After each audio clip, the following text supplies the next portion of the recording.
Good evening, listeners. You're listening to Echo FM. I'm Sella. I'm Avon. Tonight, we're opening the vault on the stories we rarely share.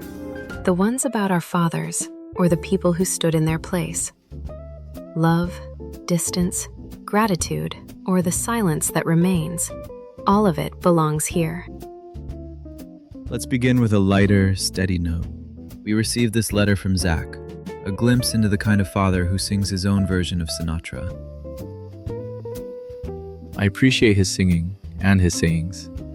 I wouldn't tell him this to his face because he'd get too much satisfaction, but he is low-key hilarious.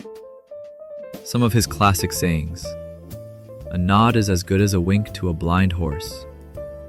Too many butts, not enough seats. And my favorite, he will modify the lyrics of songs when singing to himself. A go-to is modifying Frank Sinatra's "You're Just Too Good to Be True" with "I's" instead of "you." For example, I'm just too good to be true. Can't live my life without me. I'm just like heaven to touch. I want to hold me so much. At long last I have arrived. Etc., etc. You know, there's a certain kind of love that expresses itself not in grand declarations, but in the deliberate withholding of them. It's that dry, knowing smirk you keep tucked away in your pocket, specifically designed to keep someone else's ego from ballooning into the stratosphere. There's a real, quiet beauty in the dynamic you're describing, Zach. By choosing not to give him that satisfaction, you're actually doing him a favor. You're acting as the anchor for someone who is clearly drifting pretty far out into the clouds on his own. If you told him he was hilarious, the whole act might collapse. The charm, the absurdity, the way he sits there singing to himself as if he's the only person in the room. He needs you to be the straight man so he can keep playing the lead in his own personal variety show. That Frank Sinatra modification? That's not just narcissism. That's a person who has found a way to be so comfortable in their own skin that they've effectively become their own best company. It takes a certain kind of nerve to look at a classic ballad and decide it's actually a love letter to yourself, and frankly, it's refreshing. It's a messy, bright, chaotic kind of joy. Sometimes, the most honest way we love the people around us is by refusing to be their audience. By staying unimpressed, you're keeping the relationship grounded, keeping the air clear, and most importantly, keeping him exactly as he is. He gets to be the blind horse with the too many butts, and you get to watch from the sidelines, knowing exactly what's happening and loving him all the more for it. Keep the smirk, Zach. Someone has to keep the ego in check, and it sounds like you're the only one up to the task. Zach, it's clear you've mastered the art of being the audience who refuses to clap, and that's exactly why the show stays so good. Here's a little something to soundtrack his one-man variety hour.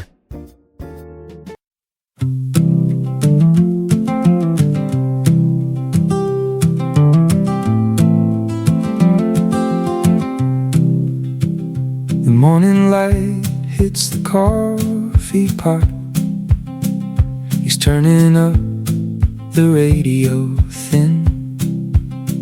He likes the notes that he's already got, but he changes the words to let him in. He hums a chorus built for two, but he's the only one in the room. He's singing to the glass again, mirroring every word he hears.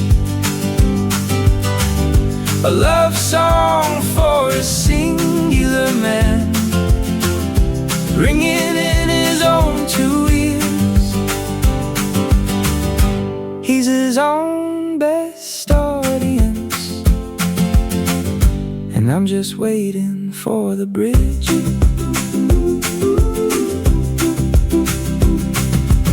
He stands a little taller there, with a rhythm that only he can keep. He's throwing secrets at the air, while the house is only half asleep. I keep the silence in my palm. I keep the laughter in my throat. If I told him that it's beautiful, the whole thing might just drift away. So I stay the anchor on the floor, watching the music start to play. He's singing to the glass again, mirroring every word he hears.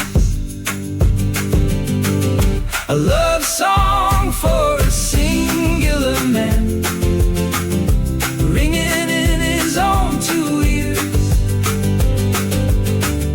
He's his own best audience, and I'm just waiting for the bridge.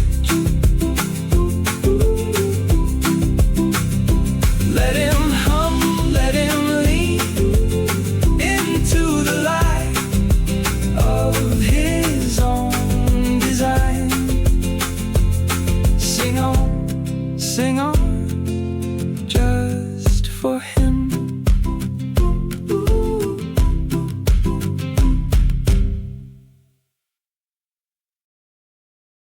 From the laughter in that kitchen, we turn to a different kind of closeness, one defined by language, by embarrassment, and eventually by a quiet, persistent care.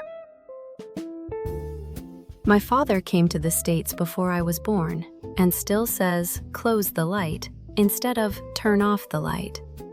When I was little, I used to correct him. As I got older, I just pretended not to hear. I was embarrassed by him for years. I wanted a dad who could help me with my essays and talk to my friends without me translating. Instead, I got a dad who left cut oranges on my desk and waited for the little typing bubble to know I got home safe from work.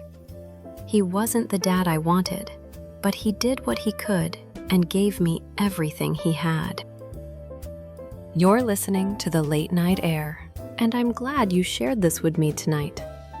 There is a particular kind of mourning that happens when we finally grow up enough to realize that the person we wanted to be our father wasn't who we needed him to be, and that who he actually was doing something so much more difficult than helping with a school essay. We spend so much of our early lives wanting our parents to be mirrors. We want them to reflect us, to blend in, to make us look like we belong to the version of the world we're trying to build for ourselves. When they don't, when they stumble over a turn of phrase or stand out in the wrong way, it feels like a betrayal of the identity we're fighting for.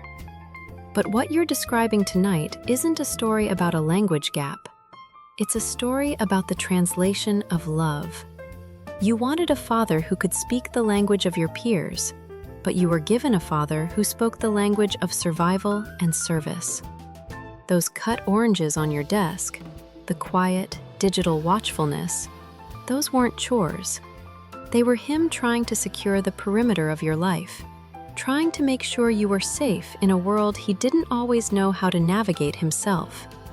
He was building you a home in a country that didn't always make him feel at home. It's painful to look back and see the child who corrected his grammar, isn't it? That shame we feel for our parents usually comes from a place of deep vulnerability. We thought their perceived weaknesses were our own. But you've moved past the embarrassment, and that is a grace. You aren't just seeing him now, you're finally hearing him. You don't have to go back and fix the past, but you do have an opportunity in the present. You can't change the way you felt back then, but you can change the way you acknowledge him now. Maybe the next time you see those cut oranges, you don't just eat them. Maybe you just sit with him in the light he taught you how to close, and let him know you finally see exactly what it cost him to give you the life you have. That's enough. That's everything. The distance in a relationship isn't always about language.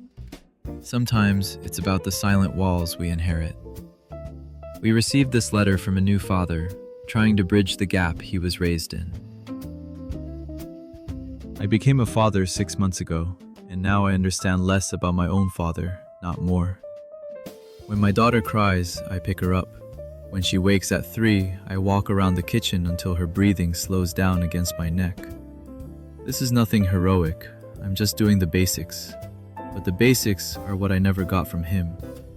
My dad was around, physically. He was in the house, but he lived behind a locked door. He looked uncomfortable when I cried. If I was excited, he told me to keep it down. Now I look at my daughter and feel this love, and I wonder what happened to him. Did he ever feel this too? Reading your words, I can almost hear the hum of that refrigerator in the middle of the night. There is something profound about that 3 a.m. ritual, the dark kitchen, the weight of a new life against your shoulder, and the realization that the man you grew up with never once held you that way. You're asking a question that ghosts leave behind. When you wonder if your father ever felt that surge of love, you're really asking if there's a missing piece of the map, or if he was simply never given the compass to find his way to you. Most of us inherit a version of manhood that was built on staying hidden. Your father lived behind a locked door, and when you look at that, it's easy to see it as a lack of affection. But perhaps it was something else. Perhaps it was an endurance test he'd been taught to run, a heavy, airless way of existing that he didn't know how to abandon. If he looked uncomfortable when you cried, it may not have been because he didn't care. It may have been because he had no language for tears, and your distress was a mirror showing him exactly what he wasn't allowed to express. You're grieving for the boy you were, the one who needed that steady presence, and that's a heavy thing to carry while you're also trying to be the man your daughter needs. But don't mistake your father's distance for a lack of capacity. He may have been a man living in a desert who didn't know how to tell you he was thirsty. You don't need to resolve the mystery of his heart to be the father you are right now. You are rewriting the inheritance. The fact that you're even questioning it, that you're standing in the kitchen at 3 a.m. and choosing to be the bridge instead of the wall, is the proof that the cycle stops with you. You aren't just doing the basics. You are doing the work of an entire generation. Keep walking the floor. Keep letting her breathing slow against your neck. You are teaching your father's memory how to love, even if he never learned it himself. And that is enough. That is everything. That 3 a.m. ritual, that's where the cycle changes. You're building something new just by being there. Here is a song for that quiet, dark kitchen.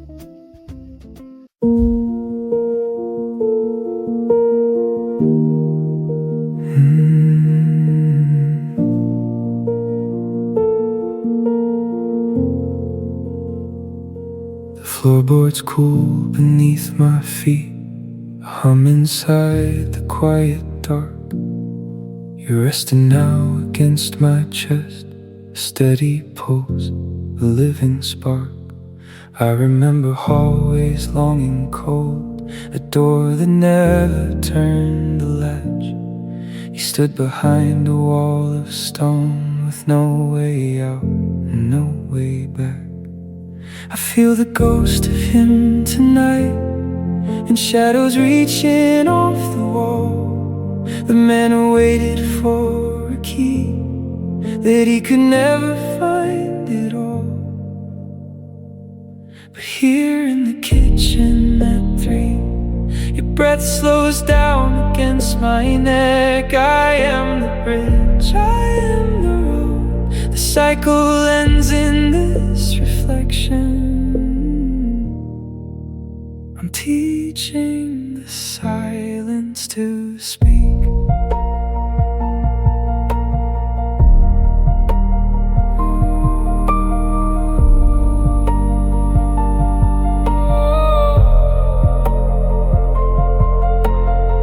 The tears that once were ripples gone, that he could not endure to see. I hold them now, I hold you close and turn the heavy history.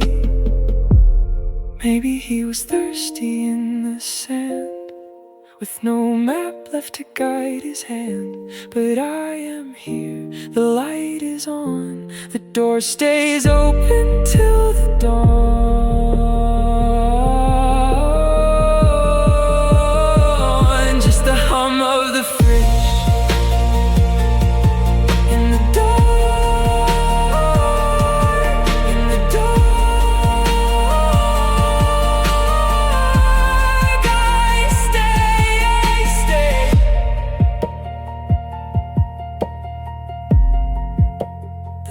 stays open now.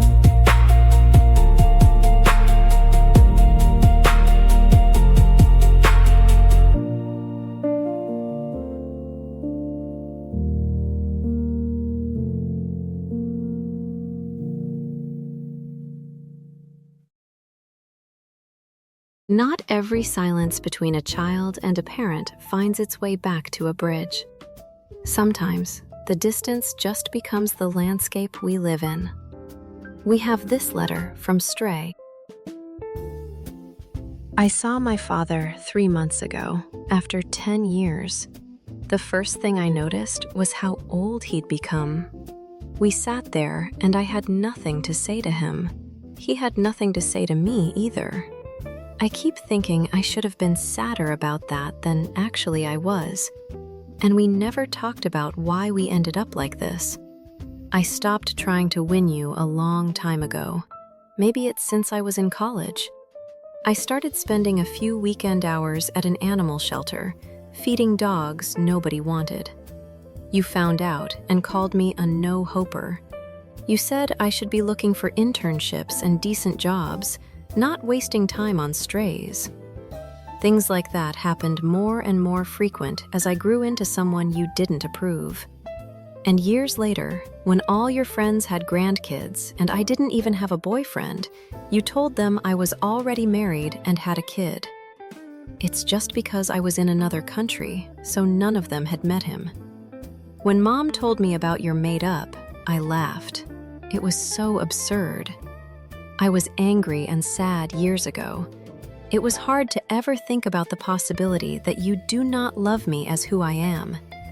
You only loved me when I was a kid and obeyed everything you said and did well in school as you expected your daughter to be. You wanted someone who would follow your script, and I couldn't be her. I don't think either of us ever forgave the other for that. I don't know why I'm saying this now. Maybe because you'll never hear it, and that's what makes it possible. Stray, that silence you felt sitting across from him, that wasn't a failure of connection. It was the sound of a ledger finally balancing. You went looking for a person, but you found a ghost. And the reason you weren't devastated by the lack of words is because the grieving happened a long time ago.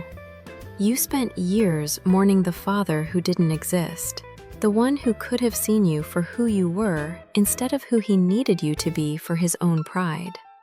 We're taught that we should feel a certain way when we face our parents after a decade, but there is no rule book for when the tether has already frayed to nothing. That silence wasn't empty, it was full. It was full of the realization that he didn't just fail to understand you, he preferred a fiction to your reality. When a man creates a secret, invented life for his child to show off to his friends, he isn't protecting his daughter. He's protecting his own ego. He wanted a mirror, not a daughter. And when you stopped being a mirror, he stopped being a father in any way that mattered. You don't need to force yourself to feel a sorrow that isn't there. That lack of sadness, that is your freedom. It's the sign that you finally, truly, put the script down. You chose the strays, the ones that didn't have a place, the ones that weren't useful, because you understood, on a level he never could, that value doesn't come from a resume or a status update. It comes from being present and being kind. You aren't writing this for him. You're writing it to hear your own voice affirm that the woman you became is a woman you actually like. You didn't give him the daughter he scripted, but you gave yourself a life that is entirely your own. That's not a loss, Stray. That's a victory. For tonight, just let that silence sit where it belongs. You don't need to fill it with forgiveness or an explanation.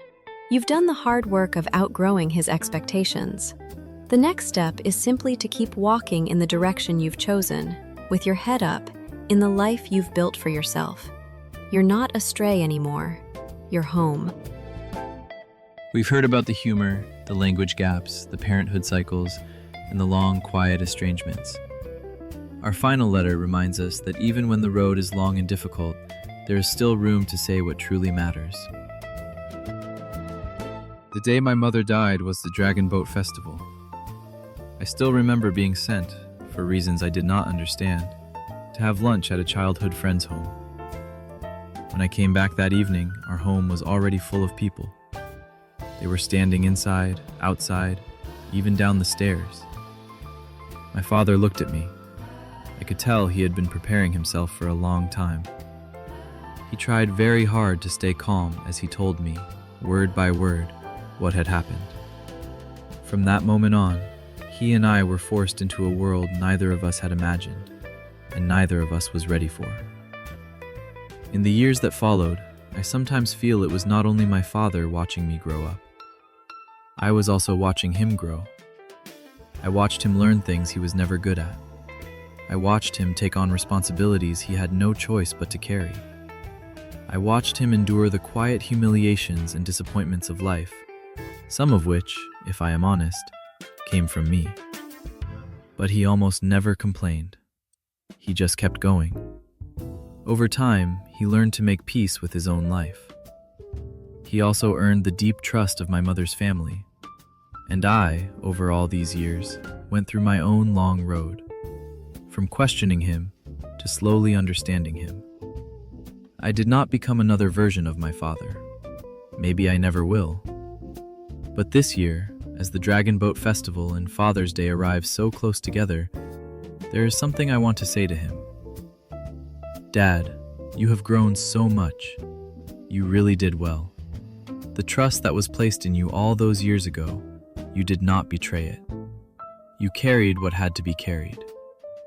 For the years ahead, I hope your heart can be lighter. I hope you stop holding so much inside. Please take care of your body. Please let yourself experience more of your connection with this world.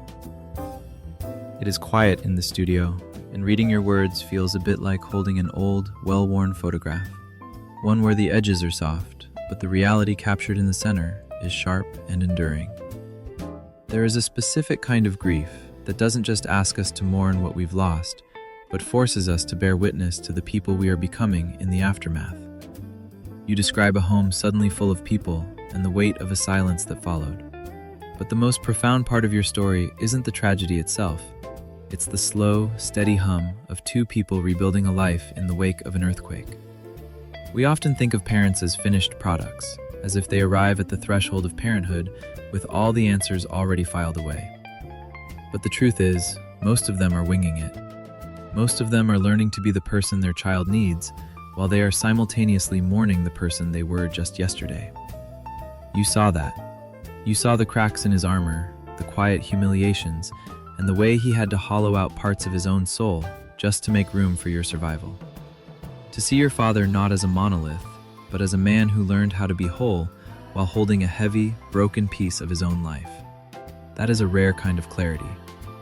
Many children go their whole lives without ever realizing that their parents are also growing, also failing, and also trying their best to keep their word to the people they loved. You mentioned that you didn't become another version of him, and that is exactly as it should be.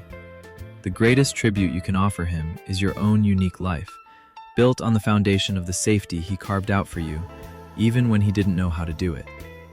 You have a letter written in your heart, and the most grounded, beautiful next step is to let him hear it. We often fear that saying these things will open old wounds, but in my experience, the silence is where the wounds actually fester. Telling him that you saw his effort, that you saw him keeping his word, might just be the permission he needs to finally set his burden down. You've done the hard work of understanding. Now, you can offer him the relief of being understood. You've watched him grow, and in doing so, you've grown into someone who can finally see him.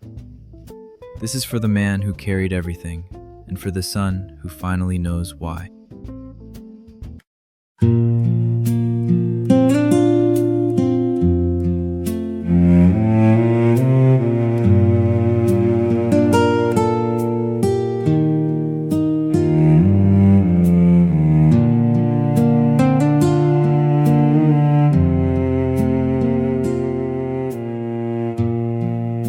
The silence lived between the chairs. We traded looks but kept the peace. I saw you counting out your breaths to keep the ceiling from the floor. You wore the armor like a skin, a quiet grace I couldn't name. Watching you learn the lessons late, the ones you weren't prepared to hold. Oh, the weight you carried in your palms turned into iron as the years grew long. But the walls you built are thin today, and the dust begins to fall away.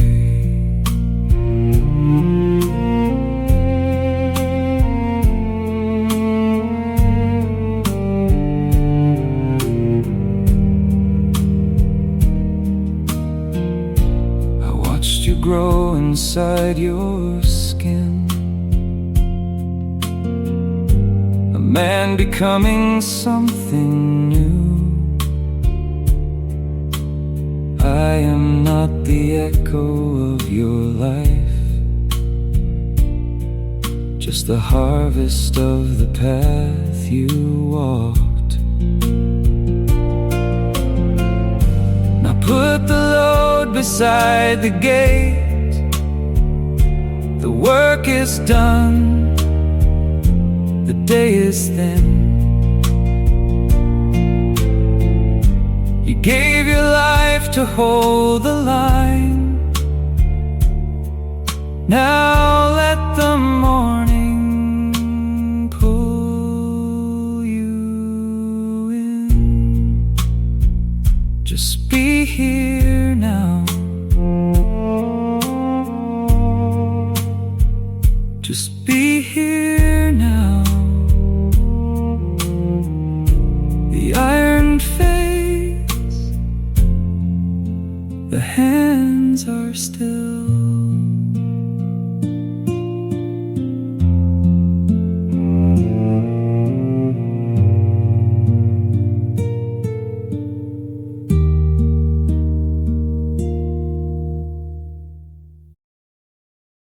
That's our time for tonight. We've held a lot of stories, and we hope you feel a little less alone for hearing them. I'm Avon. And I'm Sela. Thank you for listening to Echo FM. If you have a story that needs to be told, or a letter you've never sent, please write to us at echofm.live. You can also listen to our past episodes there as well. We'll be here.